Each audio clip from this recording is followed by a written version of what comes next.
Bonjour, ici c'est Marius. Dans la pratique courante, il faut souvent dessiner des objets dont une vue est un hexagone régulier. C'est le cas de prisme hexagonal droit. Mais avant de dessiner le prisme hexagonal droit comme solide simple, c'est bien d'apprendre comment bien dessiner en croquis un hexagone régulier. L'hexagone régulier, c'est un polygone régulier qui a 6 côtés. Les longueurs des côtés sont égaux et aussi les angles entre les côtés sont égaux. Pour dessiner le hexagone régulier, il faut quand même déposer un petit peu d'effort. De nos jours, la plupart des personnes ne sont pas disposées à dessiner des constructions auxiliaires pour réaliser à la fin une bonne chose. Mais ici, mon expérience me démontre qu'on ne peut pas échapper à ça. Il faut dessiner les constructions auxiliaires.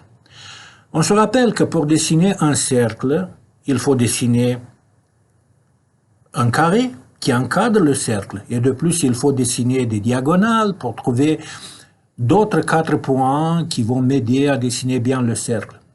Eh bien, pour dessiner un hexagone régulier, je dois passer par le dessin d'un carré, après ça par le dessin d'un cercle, on va ajouter des constructions auxiliaires, et à part ça, enfin, sur le cercle, qui va être circonscrit à notre hexagone, enfin, on va trouver les 6 points qu'on va joindre pour obtenir le hexagone régulier.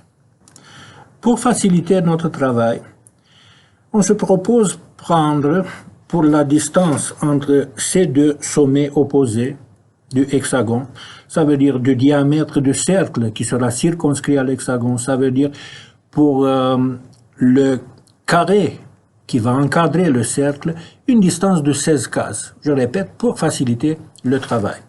Alors, on dessine ce carré, on commence ici, on compte 16 cases comme ça, j'ai 16 cases, après ça, vers droite, une ligne horizontale, 16 cases, ici je compte 16 cases, et ici une autre ligne verticale, 2, 4, 6, 8, 2, 4, 6, 8. Voilà le carré qui va encadrer le cercle. Après ça, je dois déterminer le centre de mon cercle. Il est ici. Donc, je dessine une ligne d'axe qui peut compter comme le plan de symétrie, un plan de symétrie d'un solide. On n'a pas de solide, mais bon, c'est comme ça. Pour déterminer le centre de mon cercle, voilà, je dessine ces lignes d'axe. Ici, c'est le centre de mon cercle. Je connais déjà que mon cercle doit être tangent dans les 4 points d'ici et il doit passer par ces 4 points et il doit être tangent ici à mon carré. Mais j'ai besoin aussi de déterminer encore 4 points situés sur les diagonales. Donc, rapidement, je vais réaliser cette chose. Une diagonale, deuxième diagonale. Je vais diviser ces diagonales. Voilà. Je divise encore une fois en 2 ici, ce côté. Je divise encore une fois en 2. Et comme nous avons déjà présenté, ici, je divise encore une fois en 3.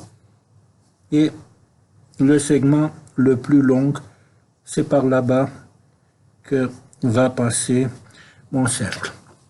Maintenant, on a les 8 points par où doit passer le cercle auxiliaire.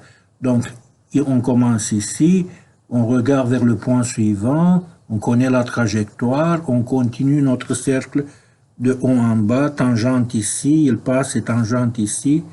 Voilà, on continue, tangente ici. Côté droite, de haut en bas, il passe par ici. Après ça, on continue, il passe par ici. Après ça, on continue, il passe par ici. Et on a terminé notre cercle auxiliaire. C'est très important que notre cercle auxiliaire soit bien dessiné. Ça veut dire que le rond que je dessine, il se rapproche beaucoup d'un cercle parfait. Maintenant, je me propose de dessiner par exemple le hexagone dans cette position. Je pourrais me proposer comme ça, tourner à 90, mais je me propose comme ça. Alors, pour dessiner cette chose-ci, regardez, je dois diviser cette distance d'ici, qui est le rayon de cercle, qui a 8 cases, en 2 côtés égaux. Donc, Le milieu de 8 cases, c'est ici. Et ici, je vais dessiner une ligne verticale auxiliaire. Observez que cette ligne verticale auxiliaire intersecte le cercle. Et la même chose, on l'a fait ici. Eh bien, présentement, on a déjà un point, 2 points, ça veut dire les 2 points d'ici, les remarquer ici. Voilà. Et à l'intersection ici, j'ai un autre point, un autre point, un autre point, et ici un autre point. J'ai les 6 points. Maintenant, on va joindre le point d'ici à lui. On va joindre le point d'ici à lui.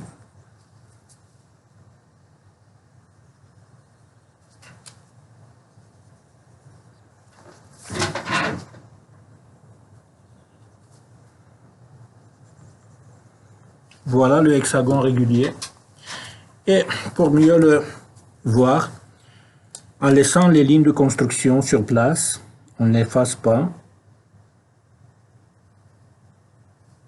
On va le dessiner en ligne de contour visible, en passant encore une fois, en appuyant plus fort sur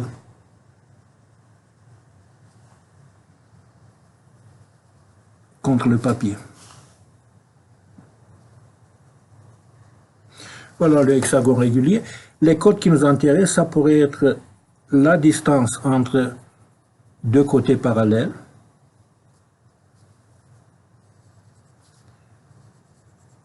Souvent, pour des raisons qu'il m'échappe, cette distance elle est marquée S avec un symbole S, mais aussi on pourrait donner une côte complémentaire qui est le diamètre de ce cercle auxiliaire, ça veut dire un diamètre, mais on peut le mettre entre parenthèses. Voilà le dessin d'un hexagone régulier. On peut, comme j'ai dit, comparer les distances entre les côtés. On voit que les côtés sont égaux. Et on remarque aussi une chose géométrique d'ailleurs, que le côté est égal au rayon de cercle auxiliaire. S'il vous plaît, vous devez refaire ce dessin parce qu'il est très important pour d'autres choses qu'on va pratiquer en croquis technique. Merci.